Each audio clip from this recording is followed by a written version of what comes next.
I see them traveling through the wilderness on a spiritual pilgrimage.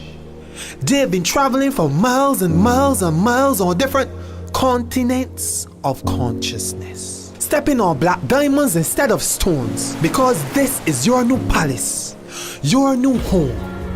And even though precious metals we never settle for, this is just a metaphor. Oh come my son, let me take you through these fertile lands with emerald green paths, where peaks of the mountains are gold. We celebrate you, we embrace you, because you are so royal. You will reach your destination, so walk till the ancestors have taken you by the hand through the pathways which are sacred, from the dark to the light gates, and with pride they will say, you made it, you made it. You made it. What up, y'all? Welcome to another episode of the Pastrybear podcast. And today, we have a very special guest. His name is Damian Reid, and he's from the beautiful, beautiful country of Barbados. How you doing? Man, I blessed, man. What about yourself? I'm doing wonderful. It's a rainy day where I'm at right now, but you know, I'm inside and I'm keeping warm and just trying to be comfortable. Yeah, so how is everything going on with you? Man, everything is cool, you know. I can't say normal, but, you know, we working on getting back there, so. Oh, yeah. I strive on just staying focused on what I'm trying to, what I can control and not what I can control, because there's nothing we can do right now in these times. You know, we just gotta prepare ourselves for what's coming. You know what I mean? Correct. Definitely. So I got introduced to your culinary skills a couple of months ago. I was browsing the internet and I saw this beautiful presentation of I think it was a pop-up dinner that you did. Yeah, I did. And let me tell you something, man. I got to commend you. That is one of the most creative ways I've seen somebody promote something. And like it was really nice. The ambience was nice. The presentation was nice. The food looked good. Even the voiceover that was on that video was like, oh, that was you? Yeah, I'm a spoken word artist as well. Oh my, let me tell you something, man. You are brilliant, man. That is some different level of artistic, you know what I mean? Because when I heard it, I'm like, you know, at first I was like, okay, what is this? And then when I saw the food and I saw the present and I saw the ambience, and I'm like, wow, this is really remarkable. And I think I sent you a message about it. Because, you know, like I said, everybody out here nowadays, everybody doing the same thing. You know what I mean? And it's really good to see somebody else just showing you that, you don't have to follow everybody. You can create your own lane. So how did you come up with the concept of that video that you created?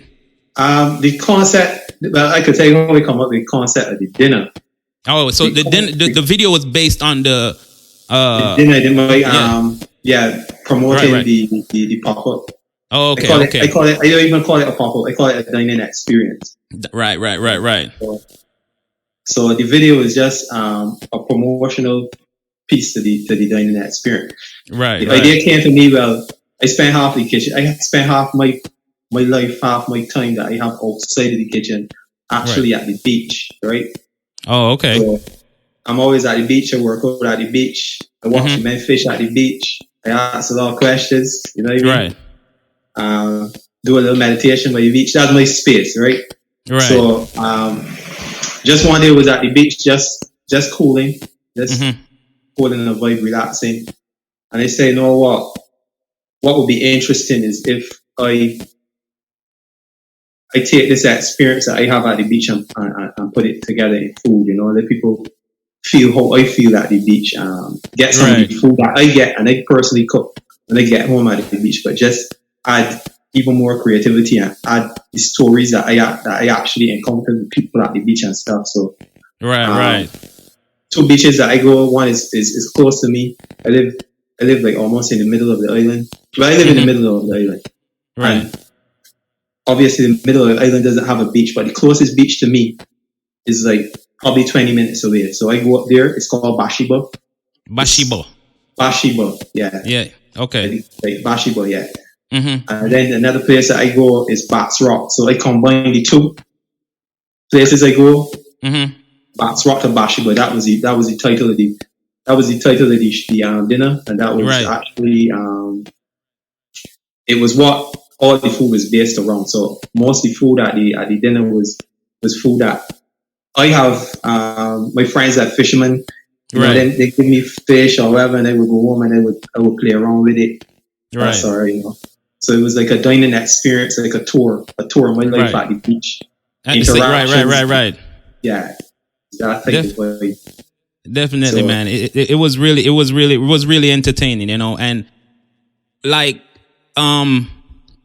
when I looked at like the presentation of the setup and everything, it was really, really nice to see that you're using different type of things to present your food. Like, for instance, I saw something like a seashell that you were pouring like a soup out of, or it was water or something. Yeah, that was a ceramic kettle. It was like a black kettle. Yeah, but it almost shaped like a spiral looking thing, like. Yeah. like that was impressive. Like, I've never seen nothing like that before. And you know, I'm pretty much similar to you in the sense of I like to go outside and, you know, I like to be a part of nature, and that's what inspires me sometimes. You know what I mean? Yeah. And to know that you created a dinner around just, you know, two places that you're going to on a regular basis is really good. You know what I mean? Yeah, man. The dinner was well received and everything. You know, it was a blessing. It got really good reviews and stuff. Yeah, definitely. So I see you have a company. I don't think I could pronounce it properly, but I'm gonna try. It's Baobab Kitchen. Baobab Kitchen. Kitchen. Right. So what does that name mean? Well, in Barbados, right, we have two trees, baobab trees, right? Mm-hmm. Supposedly they floated on a lagoon from Africa to Barbados, right? So me being who I am, you know, the work that I do outside of my culinary skills, I do a lot of like a lot of culture. I am heavily involved with culture. Getting back to our source, getting back to our roots and stuff, you know what I mean? Right. And the baobab tree, right, symbolizes, it's called the tree of life. Right. In Africa, it's called the tree of life. Tree of life. You could basically use the whole tree, you know, for clothing, for food, because it bears the fruit. You could live in the tree because it grows really huge. Right, really huge at the trunk. Yeah. So, I mean, and you could imagine how deep the roots are under the tree, right? Definitely. So, for me, the tree symbolizes, you know, grounding roots, you know, working, because I've been in the industry for a while. So I've been working under the scenes, you know, trying to get my space and trying to get my foot in, you know, right, forming my roots, you know what I mean? So the tree, those roots symbolize, you know, me trying to, you know, ground myself in the industry and ground myself in whatever I do. Right. I just pushing up, you know, before the tree bear fruit. You don't even see the roots. The roots will be underneath the soil, you know what I mean? Definitely. And all you see is just this little, you just see the tip. You just see the seedling just burst out. So all that is like a symbolism for where I see my creativity, my energy, you know what I mean? My talents go, my business grow. Is a symbol of life itself for me, you know what I mean? Right. Everything creative that I do. So kind of back into going on a lagoon for Africa, there's only two. You know what I mean? Is in Barbados. Right. There's some all over the Caribbean. I'm not sure. By Barbados is two, so it's a uniqueness. So there's only two of those trees in Barbados? In Barbados, yeah. And it's huge. They're huge. And you know, it's funny, guys, because before we spoke, I actually Googled it, you know what I mean? And I saw that it was a native tree from Africa. And I was thinking to myself, like, I was wondering if you were African, actually, you know what I mean? Because sometimes, you know, people, you know, like, we all transition from Africa. So when I saw the name and I Googled it and I saw that it was a tree from Africa, I was thinking to myself, oh, okay, maybe that's the reason. But now I understand the explanation of where it all came from. But so you seem to be a very spiritual person. How has spirituality, in the sense, nurtured you into who you are today as a chef? Well, I mean, I would say that's a very interesting question. Yeah, because the reason why I asked that, is because on even on your video, I could see that everybody was they had a moment where everybody was like, giving praises. You know what I mean? And that is a big thing for us as Caribbean people, to always be synchronized with nature and always be one with a spiritual being, whatever it is, whether it's Rastafarian or Christianity or whatever, you know what I mean? And it also molds us and make us into a better person. So I just wanted to know, based on that picture that I saw and the way you talk, like how has spirituality, nurtured you? Well, pertaining to food, guys, approaching spirituality from food, food always bring people together. Right. Nobody celebrates. When your birthday comes, they want cake. You cutting cake with people that you love. People want to go to dinner. They always remember them experiences, that feeling of peace and love and happiness around people that they love. Food is spirituality within itself. You know what I mean? Yeah. Right. Sustain a body with wholesome food. You know what I mean? Yes. You could either cure yourself or you could make yourself sick with the wrong food. Yes, yes. When you're in a good mood and you cook good food, that transmits to whoever eating it. You know what I mean? Definitely. Love. So I mean, food is love and love is food, and to me, all that is tied into spirituality. You know what I mean? Exactly. Togetherness. We come together through food. So I mean, people may say it otherwise, but it's evident. If you break it down right down to just what is, it authentic virgin. Mm-hmm. Food is spirituality, and I love nature, and nature provides us with wholesome food. You know what I mean? So for me, it is natural to see the spirituality in food, and in my work, whatever I do, is always be down to that one. It's always be down to that level of finding that thing that is connected. Right. That's beautiful, man. Yeah. That's beautiful. So I got to ask you this question. So how did you find yourself to become a chef? Like, how did you, decide that, what, I want to cook? Well, unfortunately, I don't have the story of other chefs there cooking with their grandmother. I was 5 years old. I know that. That's like the typical answer for everybody. They always tell you, "Oh, I used to cook with my grandmother and this thing and that thing." That ain't me at all. Mm-hmm. I used to eat the food around from the kitchen. But basically, I always like art. I always like art. From school, I always like art. Right. And one day, I wasn't the best academically, Right. in school. I used to give a little trouble here and there in second. Oh yeah.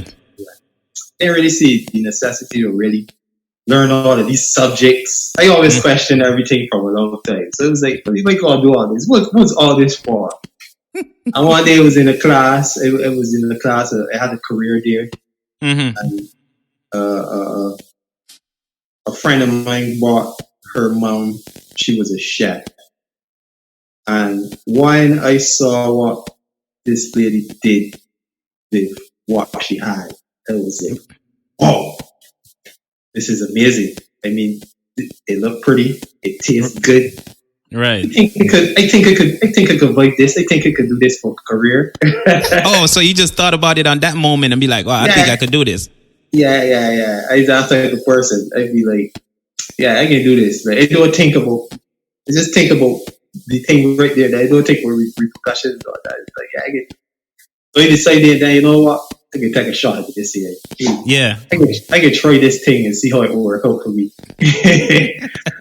So then I attended culinary school. Mm-hmm. You know what I mean? Well, before that, I when I realized how much work you had to do to be a chef, I mean, to get an associate degree in culinary arts, I was like, I now finished school. Are they doing this shit again? Hell no, man. I ain't doing this. But I went to the interview. I still give it a shot. I went to the interview. I talked a real good game with the man. I mean, the man was like so impressed. I was like, yo, like, yeah, you definitely can get him. And when I get home, I tell my mother, look, I don't think I'm going to that school, man, because the man tell me I got to do maths again. I got to do law. I don't come out of school about this law, this maths, and this politics. I don't want to be a politician. I want to be a chef. It ain't making no sense to me. Right. I apply to everything else. I apply to the other schools. I apply to the Polytechnic to learn like skills, engineering, mechanical, electrical. And then again, I applied to another place. I ain't getting. I applied for a job. I ain't get a job. But guess what? I applied to, as I told you, the culinary school. And they got and that's where you were supposed to go then, because everything else is not working out. I was pissed. I was like, shit, where I put myself in? Because all I'm thinking about is I gotta do politics. I gotta do law. I gotta do maths again. Like, this ain't making a sense. And I feel like it makes sense up to this day. It still don't make no sense, because like law and all of that, I can't understand that either. Why would you need to learn? This is how they school system work. And I myself, like I was born in Jamaica. I'm living in Miami now, but cool. There's not really a professional culinary school in Jamaica. You know what I mean? We have like training institutes, so it's like a vocational training. So in our Barbados, they have like a professional school, like something that could like a culinary school, like 2 years you do associate degree, and you can do a whole heap of other subjects, plus baking, and you'll be a well-rounded chef still. But right. So you think that the standard of those schools are like up to the par of like other culinary schools that would be like in France or in the US? Is it the same, or it's just like a college that teaches culinary? It had good tutors, you know what I mean? It had really good tutors. It had a really good kitchen, you know what I mean? The program is good. It's set up good, right? Because I've seen there's some universities in Jamaica that do hospitality and tourism, and then you could do culinary as, like a major. But like when you go there, a lot of the people that are teaching, they don't know nothing about food. So, it's like they looking, they teaching you from a book. You understand what I'm saying? We had some really good, when I went, we had some really good tutors, man. Right. They had some really patient and understanding tutors, would really work with you. You know what I mean? Right. Some of them, I got so much respect for some of them. And some of them are some of the best chefs that I still up to this day work with, Really? Yeah. That's some good stuff, man. Like I said, you really find. Well, that's for me though. I really find people who you can say, okay, these are really good people who are teaching you. The vocational school that I went to, the reason that why I learned so much is because we had hands-on training. So we go to school Monday to Friday, and Saturday and Sunday we would be placed in a property. So we're working in a hotel. And as you know, majority of the hotels in the Caribbean are like, in Jamaica for me they were all inclusive. So, it's like the standard is not that big, but you still can learn a lot. You know what I mean? Yeah. And I saw the best experience you get is work experience, though. Nothing. Yeah. Oh yeah, definitely. Because when I was going to school, I used to learn a lot. Like, just to give you a little bit of story, I myself, when I was going to high school, I wasn't sure what I wanted to do. I wanted to be an engineer because my dad fixed boat engines. So that was my dream. You know what I mean? Wow. And I tried to get in that class. I didn't get in. I tried to get in other classes. And the only thing that was open for me was food preparation. And I didn't want to do it because I had to do food preparation. I had to do clothing and textiles. So I had to sew. And, as a boy, you don't want to do all that stuff. You know what I mean? Nah. And after I finished that, I actually, me and another guy was the only two people that passed the class. You know what I mean? And then when I was done, I was like, you know what? I'm still not going to do this. And then my grandmother got me into the vocational school. And when I got there the first day and I went in that kitchen, I told myself I would never do nothing else. You know what I mean? This was it. You know what I mean? And at no point I wanted to become a chef. At no point. I just did it because, I was told to do this. But I never turned back, and I've been doing this 15 years now. You know what I mean? Yeah, me too. Yeah, around that time. Yeah. Yeah. Definitely. I saw it. Same for me too. Yeah. Yeah, and actually, I was reading that you went to CIA. I did a smaller program. I did the certified chef. So I'm a certified chef de cuisine with CIA. But like I said, once I started that, I realized that this is more cooking, and I'm more going the pastry side. So I didn't go any further because there was 3 levels to be a certified executive chef, and I just stopped at level 1. And then I just started to own my own, find my lane pretty much. Yeah. I've been doing that for a while, man. Like, I've been getting a lot of experience. My techniques have been increasing. I increased my technique skills over the past couple of years. What was your experience like when you went to CIA, and how did that help you to transform or transition? Well, my experience was great. It was an eye opener, you know. It was working in a bigger kitchen, being exposed to not only different ingredients but also different perspectives of food. Right. And that was the biggest thing for me. Mm-hmm. The course I did was like a healthy cooking cuisine course. So at that time, celiac disease was now picking up because I was working at the Hilton Barbados at the time. Okay. When I got the it was like a scholarship. Mm-hmm. So and you came overseas for that, or did you do it in Barbados? No, I came overseas. I came. Yeah, to New York. Yeah, to New York. Yeah. Oh, okay. And how long was that program? A couple of weeks. Mm-hmm. It wasn't really a long time. I can't quite. Because you already had an associate degree, so I already had an associate degree. It was just it was like a course. Most of the chefs that came worked or was working in places. It wasn't like students. It was like ongoing. Right. People already established, just trying to come and learn this aspect of the cooking. Yeah. So you said you was learning healthier cuisine. It's called healthy cooking cuisine. So what are some of the stuff that they was doing in that class that was different from what you would learn at? Well, at the time, we were learning about vegetarian based food, right? Grains, because that was I think it was 2009, right? Mm-hmm. And in 2009 in Barbados at the time, healthy cooking wasn't really kicking up. It wasn't really like the thing yet, you know. Right.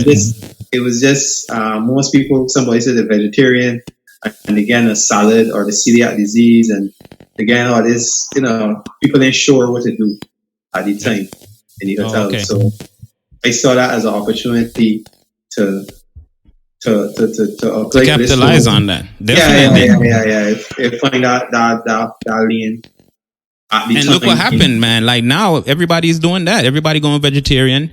You know what I mean? And gluten free, and there's all type of stuff now that I've never heard in my life. You know what I mean? There's all type of diseases, and there's so many ingredients now that has been placed on the market in the past 4 years. It's hard to keep up with all this. How do you keep up with? Well, I'm not sure if you're still doing like that type of cuisine, or you just like What would you consider your cuisine now to be? I have to do that type of cuisine because I do private chef work, you know. Right. My day-to-day when I'm not doing functions, I do private catering for clients, right? Mm-hmm. So some of them might be just vegan, some might just be vegetarian, some might just be pescatarian. It's always some might have allergies to onions. You know what I mean? Yeah. Like onions. They will be allergic to onions, but you find a lot of people are. I've an experience with somebody who was allergic to like seeds. They can't consume anything with any seeds in it. Yeah. And at first I was like, okay, and then they explained to me like strawberries and blueberries and stuff like that with a lot of seeds, because the intestine what it does is like it swallows. There's a hole in the intestine. That's what the lady was explaining to me. So whenever she consumes seeds, what they do is they slip into that hole in the intestine, and that causes an infection. So she has to completely, no seeds, no grains. And I'm like, wow. Like 10 years ago, you'd never hear of a sickness like that. Exactly. And that means for us, we have to keep upgrading. We have to keep, reading. Yep. We have to keep knowing, knowing what's going on. Yeah. Definitely.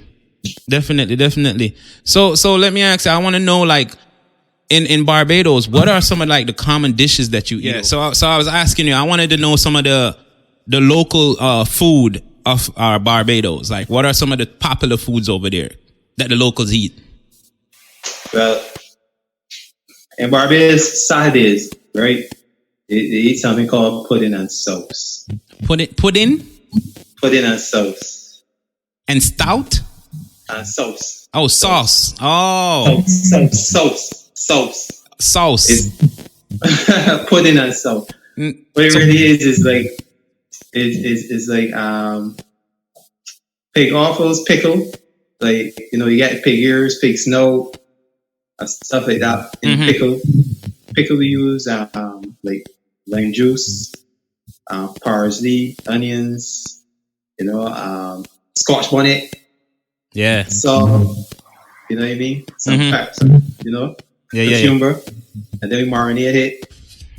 We boil the pig offals, snout and everything, and then we marinate it, and then let it sit down. That's the sauce, right? And then the pudding is like sweet potato, which is steamed. Originally, they would use the pig's blood to get the color.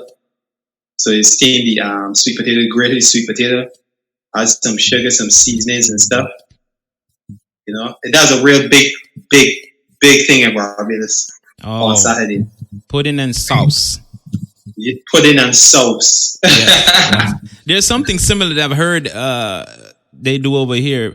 I think they use the pig intestine or the chicken intestine. I'm not sure. I've heard that name before, the sauce part of it.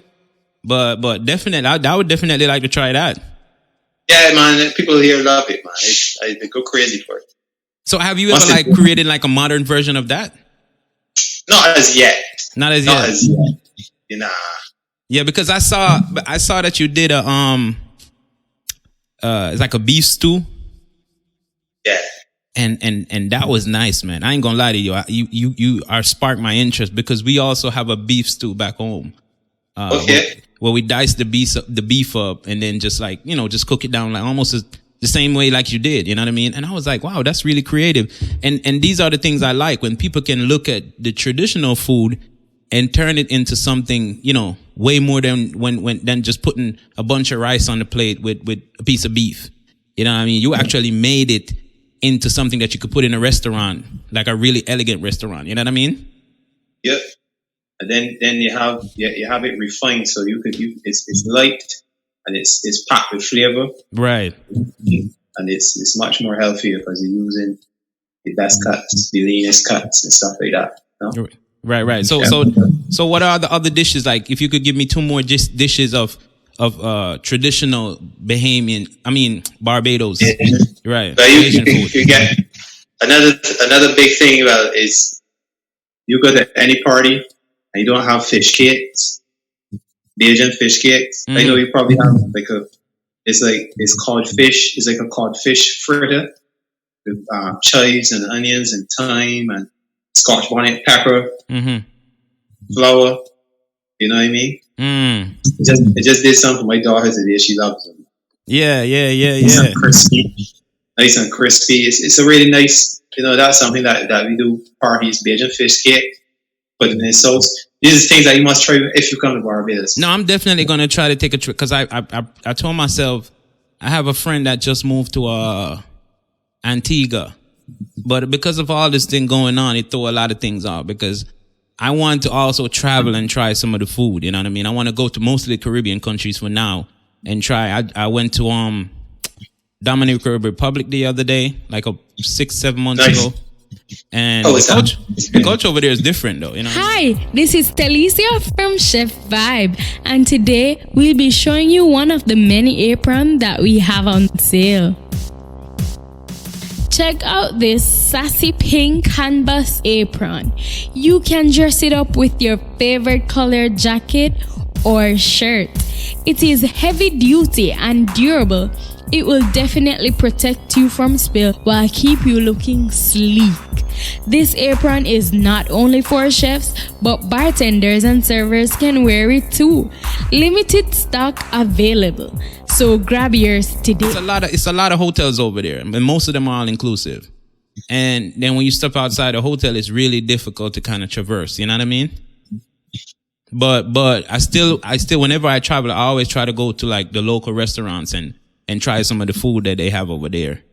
But that's the reason I'm asking about the food that you have over there, because I've never heard, you know what I mean? I never done much research on Bahamian food.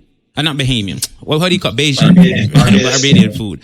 You know what I mean? So that's the reason I was asking about that. And what are some of the spices that you have over there? Because I hear you saying you use like a Scotch bonnet. Do you use like a lot of pimento, or do you do allspice as they call it? Or we use allspice, not like how Jamaican use it. That's right. The truth. We cook a lot of fresh herbs mostly. That you would get people cooking with a lot of fresh thyme. Mm-hmm. I think thyme and marjoram is like the basis of the Asian cooking too. Mm-hmm. Thyme, you use marjoram, you use chives, a lot of chives. Garlic, like fresh herbs is more of the Asian thing. You might use some cinnamon. Here and there, some people bay leaf. You know, that's dry bay leaf. That's our kind of flavor profile here, along with Scotch bonnet, because you know Caribbean people just love spicy food. Yeah, definitely. They love their spicy food, definitely. So I mean that is our thing. I wouldn't really say we are so much into a lot of spices, but obviously we do curry powder. Mm-hmm. We use, some not of as those much as stuff. Trinidad or that's places, but we you know it varies. Yeah. And Right, the last dish I can't go without mentioning this, because any Barbadian listening to this and I don't call this dish, I'll probably be hung. So it's our national dish. It's called cocoa and flying fish. Cocoa and flying fish. Cocoa. Oh, cocoa. Cocoa. Oh, cocoa and flying fish. I've heard about that dish before. Yeah, not the first part, the flying fish. I know they have a lot of flying fish over there. I never had flying fish before, actually, either, you know. Yeah, flying there's so fish much stuff to try in this world, man. Like I think it's it's super difficult for you to even try to venture, but I really would want to try as much as I can. Yeah, it would be nice, man, because you realize that everything here would be similar to what you have in Jamaica, you know. Right. Because it's almost the same. Right. It's variations, you know. If you don't have one thing, you use the next. That's like So the flying fish, like, how would you describe the flavor of that? Do they like they fry it dry, like? Because in Jamaica we do fry fish, but we fry it so dry sometimes. You know, I think we overcook it. That's exactly what we do. Me and Barbados overcook your fish too. Yeah, like food that brown, man, that crispy. Even the chicken, when they cooking the chicken, they fry it so dry. You know what I mean? They fry that shit so dry, man. You know what I mean? Now being that I've had more experience in cooking and understanding like how food works and how cooking time and cooking methods and stuff like that. It's difficult sometimes when I go and eat stuff and then I look at it, okay, this is done wrong. But like I see people say they making like stews, but it's really boiling. They put too much liquid in it, so it's not a stew anymore. You know what I mean? It's like you're boiling it. And I've seen people cooking chicken for 2.5 hours. Like, you know, that's too long. You know what I mean? That's way too long. Way too long. You know, but this is how it is, you know, and this is how the Caribbean people like their food. Even when they make their egg, they got to cook the egg until it's brown. That egg gotta be like, like rubber, like chewing gum. Yeah, on the outer rims of it, and they love it. They don't care, you know. But like I said, it's just I think they think this you have to cook it that long, or it has to look like that for it to be cooked. Yeah, you know what I mean? They want to make sure they got the germs in. Oh my God, that's crazy, man. So you told us earlier that you one of the business that you offer from the company that you have is private chefs, right? Yeah. So what are some of the challenges that you have? Because the reason I'm asking, I had a private chef. I had a company called the Private Chef Experience here in Miami, and I actually stumbled on it because I wasn't aware of this before. As I explained to you, I'm mainly on pastry, and one day I started a company. I was doing baking, and I realized that people are not big on the type of stuff that I want to bake. You know, most people want you to make like these cakes with Snickers, and you know, I just don't see the purpose of that. You know what I mean? And it's really difficult for me to do something that I don't like. So I told myself, you know what? I'm not even going to go to that venture. So I decided I'm going to go into cooking and catering. And one day somebody called me and said, "Hey, can you come to my house and cook?"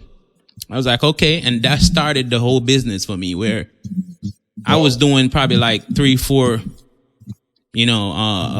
sessions a week. You know what I mean? For different people. And it started with 2 people and 4 people and 6 people and 12 and 20. You know what I mean? It was endless. And one of the most challenging part of it is sometimes it's difficult when you give a guest a price. They want to have a personal chef come to their house, but they don't want to pay the price for, having that, you know what I mean? And I try to explain to them sometimes that it's different from if I'm catering something, I can give you a cheaper price, but I have to pay for my time and transportation and I'm bringing everything. So I'm bringing my plates, I'm bringing spoons, knife, fork, everything. I'm giving you service. I'm cleaning up. You know what I mean? So I was just want to know, like, what are some of the challenges you face in the private chef aspect of your business? On what are some of the benefits too? Right now, doing the private chef, doing what I do is obviously very niche right now. And Barbados is different to Miami or whatever. Mm-hmm. Most people that require private chef services would be people from overseas, people from UK, US, stuff like that. People come on vacation, they want private chef, they don't want to cook. You know what I mean? Mm-hmm. That's more the private chefs seen here in Barbados. So most private chefs get their clientele from that market, right? Right. But for me, I did that market for, I would say, 4 years, and I still would do it, but I don't like the whole day thing. I don't like, because what happened is usually you would cook from 7, you do breakfast, lunch, and dinner. So something in the villa, because they're mostly clients that have paying good. Right. So they would demand a lot, obviously, because Right. they're paying for it. So they want breakfast, lunch, and dinner. I did that for like 4 years, various villas or whatever, and it was enjoyable to a point. But then I wanted more time for myself, because as I tell you, I'm not only a chef. I do poetry, I do spoken word, I drum, I do art, I paint at times.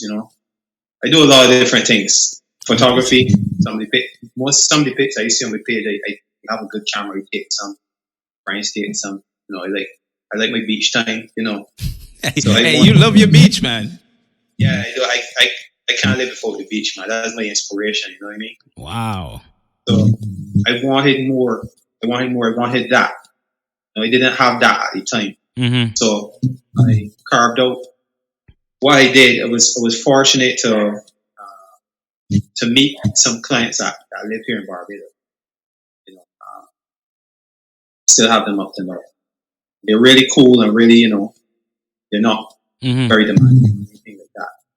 So, I have them, and then outside of that, I do, as you say, I do something called 5-star in-home dining experience, where I bring the entire restaurant to the house, and I do that for locals, because I realized that most of the time, these people that I've been catering for 4 years, they're accustomed to this. They're accustomed to this level of service. They're accustomed to having someone come and cook for them and, and doing all these things for them. Mm-hmm. But we in Barbados, with the locals, they're not accustomed.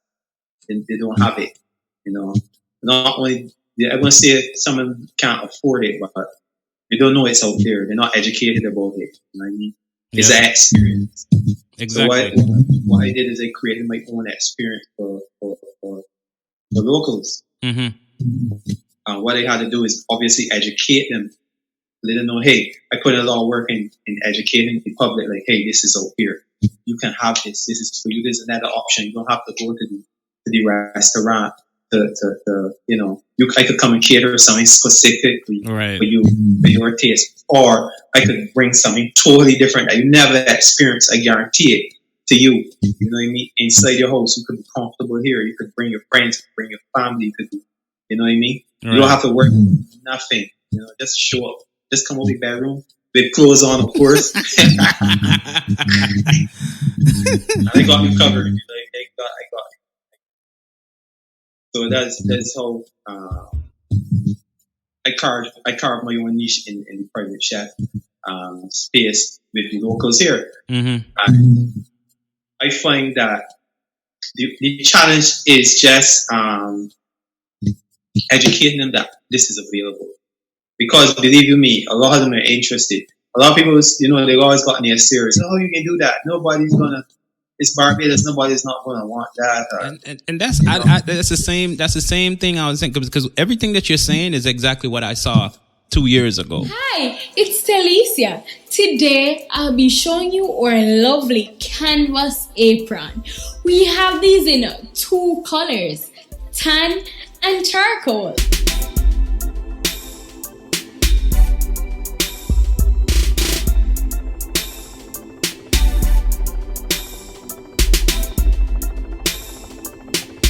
I was saying to you that what you explained just now is what I saw 2 years ago, because I'm for like about 7 years of not the past 7 years, but 7 years of my life in this culinary field. I used to work in properties that only cater to really rich clientele. You know what I mean? Like superstar, movie stars, all of these people, and they like the simple things. To be frank, like sometimes people think that if you cook for like a celebrity, they want to get some extravagance. So majority of them like simple stuff. They like the simple stuff that they grew up on eating, because they're used to, doing all type of, luxury stuff all their life. You know what I mean? So working in that environment, I started to think to myself, like, I wonder if like regular people realize they could do these things too. They can have somebody come to their home and just cook for them. You know what I mean? Just like you said, and like actually bringing like a restaurant to your house. And I used to do something like that. I used to have my tablecloths, napkins. I used to do menu cards, and I put their pictures on the menu cards I write the menu specifically for them. So let's say if it's the anniversary, I may write a poem. You know what I mean? I may go on the internet and find a poem and find a way to put their name in it. I've done one that's,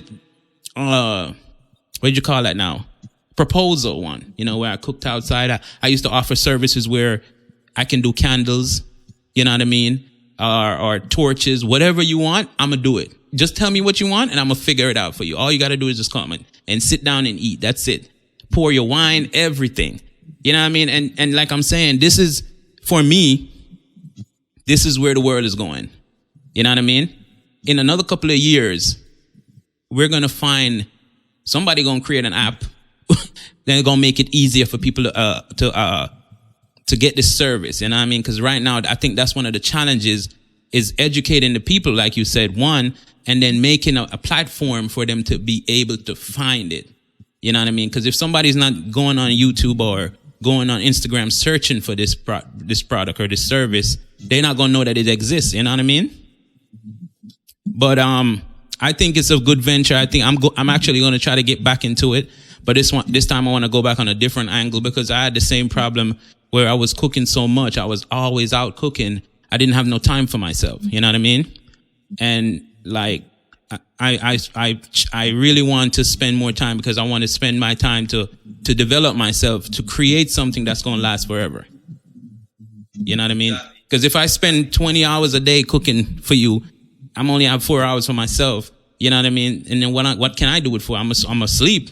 You know, because when we think about all the stuff you got to do, you got to buy the food, you got to go there and prep, you got to cook, you got to clean up. So sometimes that takes so many hours out of your day. So now But if you got to create a menu, people think that.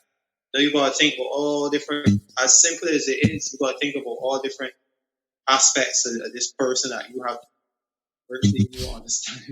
One of the things I used to hate doing is when I go out on these yachts. I used to hate that so much because sometimes they go so far out. You finish doing what you're doing, you want to go home, you can't, because now you got to wait until they come back in. I never used to take a lot of yachts. If I'll cater and bring the food there and you can do what you want to do, but I don't like going on there and cooking. It's too stressful, man. And I don't like the water. Huh? And the kitchens on the boats are super small sometimes too, you know.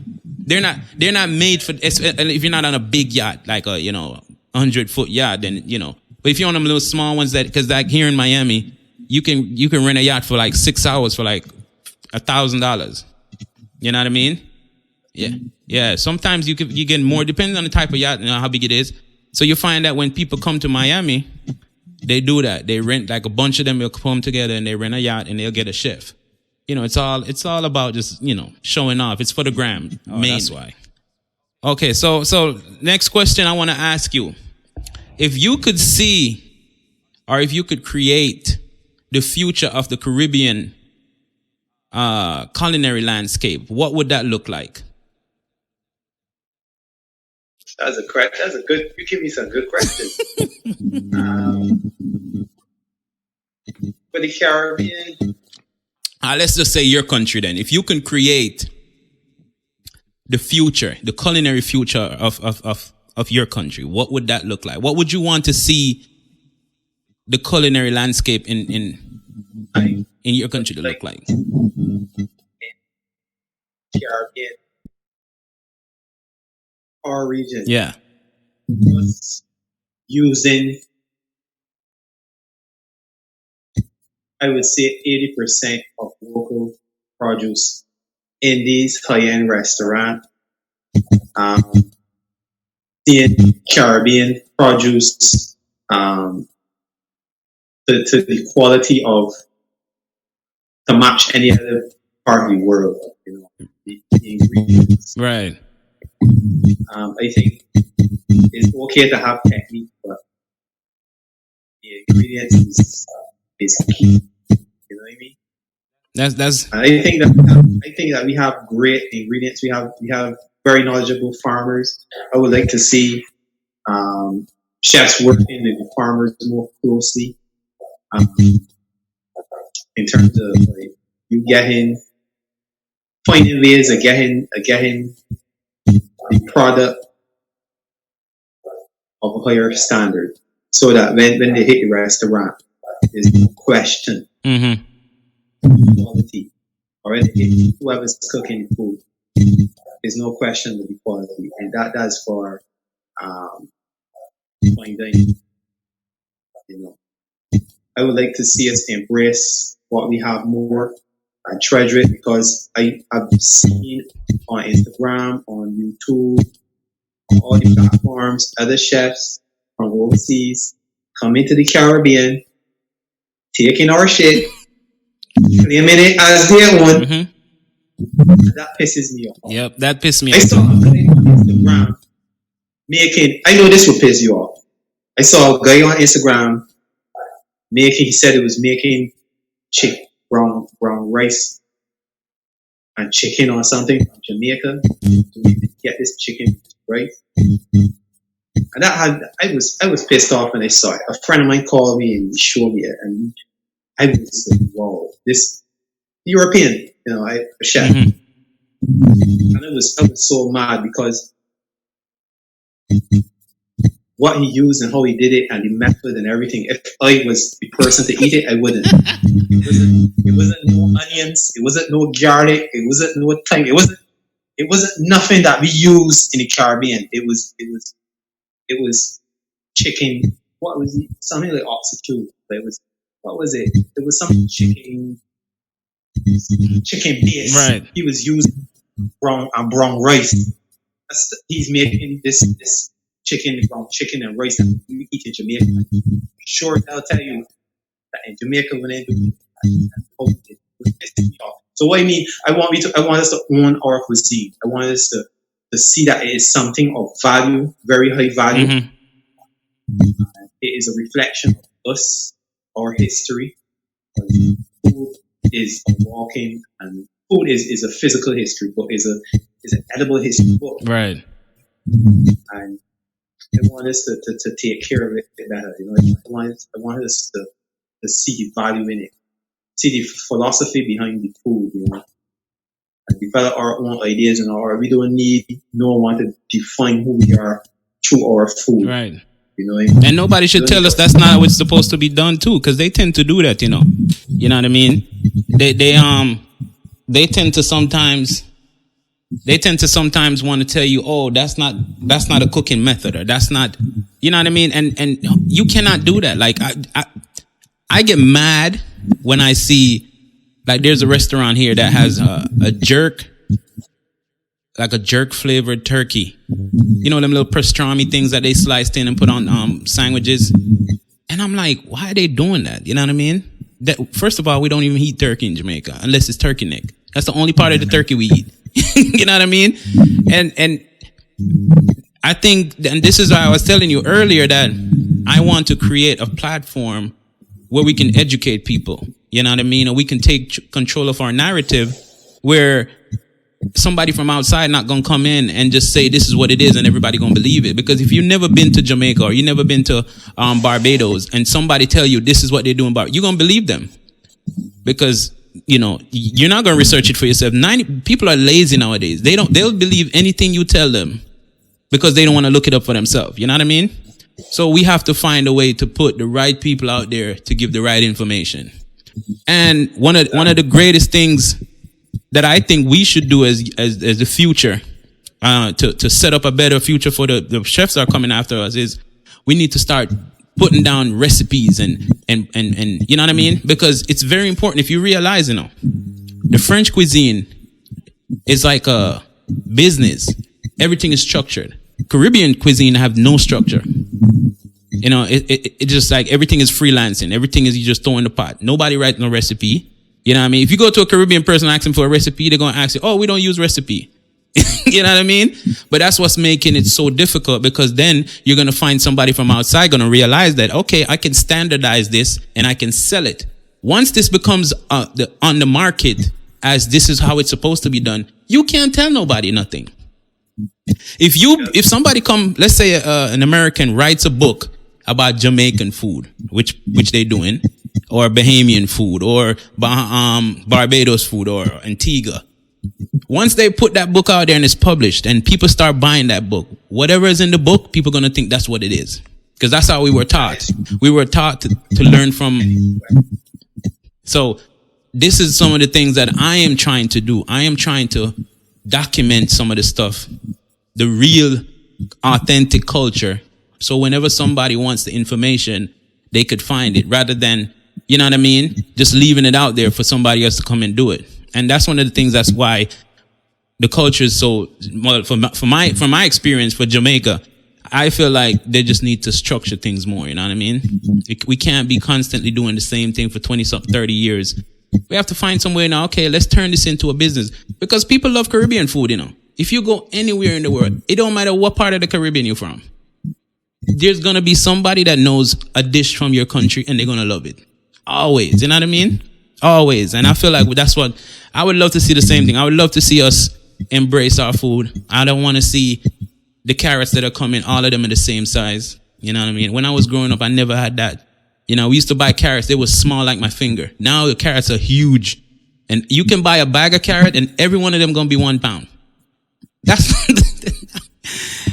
I understand things have changed, and science have made things better, but you know what I mean? You buy a ginger, even the fruits over here. When you buy a pineapple, when it's ripe, you don't smell it. The banana, banana, you must know this. If you living in the bushes or you living in the rural part where you live, and you buy a banana on the tree, once it start ripening, that's the first way you know that's ripe, because you're going to smell it first. You don't smell bananas here. It don't have no aroma. The pineapple don't have no aroma. It could be rotting. You're not smelling it. You know what I mean? And that shows me there's something wrong there. You know what I mean? And then we're getting so used to that. When you go, I went home the other day and one kid told me he wants some fruits. I said, what do you want? He said, strawberries. And I'm like, wow. There's so many other fruits that are outside that are falling off the tree, and nobody eating those fruits. But they rather get the strawberry and the American apple, the grapes. You know what I mean? And then you have the Jamaican apple falling off the tree. You have star apple falling off the tree. I showed somebody a fruit the other day, and they asked me what it is. Rose apple. They don't know what it is. You know what I mean? But, we have to find a way to fix it. And I'm trying my best to do what I can to make sure we can, make this cuisine last forever and keep the authentic food and put it out there for the world to know about it. You know what I mean? Yeah. And leave a stamp on it. Definitely. Turning the wheel is all about keep turning. It just can't die. We're here to make sure that this wheel turn. Evolve. Definitely. But definitely, man. Okay. You made something just now with the group. That's very sad. I'm telling you, man. Like, if you go, I don't know if it's the same over there. You know what? Could you plug the headphones? You still have the headphones? Yeah. Plug them in. Let me see something. Can you hear me? I can hear you, but it's like when I talk, it's like a big. I don't know how to explain that. It's like a vibration. All right. Let's see what's going on. Let me write that down. 58 minutes. I can hear you.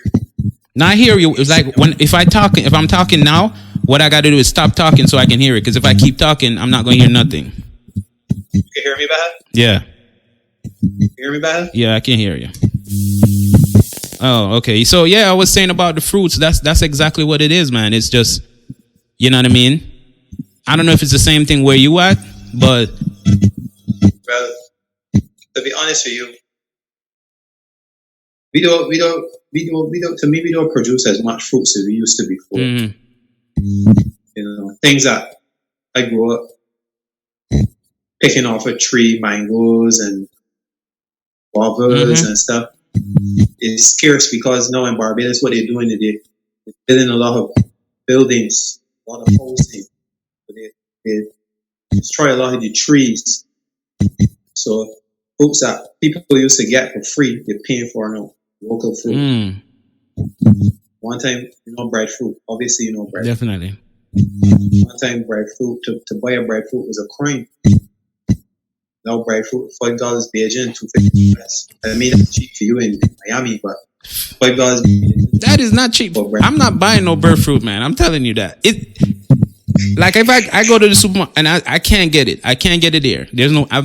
I can find almost any tree that I know that I used to eat in Jamaica here, because Miami is, it's similar. It's like Jamaica, and there's a lot of Jamaicans living here, Caribbean people. So you find that they bring the fruits here, because I couldn't find the fruit I just did, the rose apple. I couldn't find that in Jamaica, and I found it. I found 2 yards with it in there.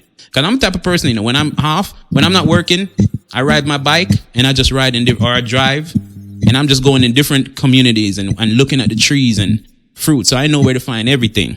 You know what I mean? But I'm not buying breadfruit in the grocery store. It's too expensive. They sell it by the pound, and it's about $2 a pound. And most of them are this small. You know what I mean? So you're paying $5, $6 for one breadfruit. Man, when I was growing up, we used to pick breadfruits like by the dozen. We cooking them by the dozen. We put like 30 breadfruit in a big fire and cook it. Yeah. You know what I mean? Yeah, man. You do some roast breadfruit, even tamarind. I'm not buying that stuff, man. Because there's, if you walk around, you see it. It makes no sense to me to be buying stuff that you can find in your backyard. It makes no sense. And it makes no sense for me to see people chasing food that has been picked 2 months ago and been on the fridge to transport it miles and thousands of miles. Because strawberries are grown in like colder areas. So let's say up north. Let's say like Tampa, or they probably grow it down here, but most of the big farms are up north. So you just imagine they pick those strawberries, they on the truck for like 2-3 days, they go on the ship another 2-3 days, then they get to the grocery store and that's another 2-3 days. You know what I mean? By the time you get it, it's almost 2 weeks. Ain't nothing in that. When you can go outside and pick a mango, come on, man. But like I said, everybody want what they want. You know what I mean? And you can't find them on that. You feel me? But I would really want to see people start embracing the food more and realizing that there's power in Caribbean food. You know what I mean? People love it. People love the flavor because it's so soulful.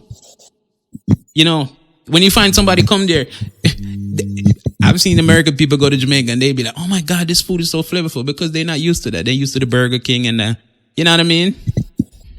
Accustomed to the herbs, fresh herbs and spices. Not even the restaurants here. They don't use fresh herbs. They buy the powdered onion, the powdered garlic. Like that. I do not like powdered garlic. I don't like cooking, period. I'm sorry. Yeah, I don't eat it either. Because of that, I don't really eat out, because that's what most of the people use. They use the powdered garlic, and they use a complete seasoning. You know what I mean? These things are full of MSG. You know what I mean? Yeah, I do, and I try I don't use that stuff. You don't need nothing more than salt, You balance your salt and your sugar and you're perfect. You know what I mean? Exactly. But I want to thank you. Thank you for coming on to the program today. I really appreciate it. I really enjoyed having this conversation with you.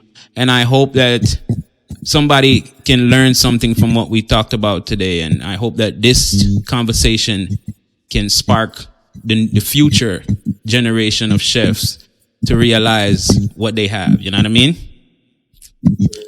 Where can they find you on Instagram and Facebook? Instagram, I'm Chef Damian Reid. SHEFDAMIANREID on Instagram. My business is Baobab Kitchen 246 on Instagram as well.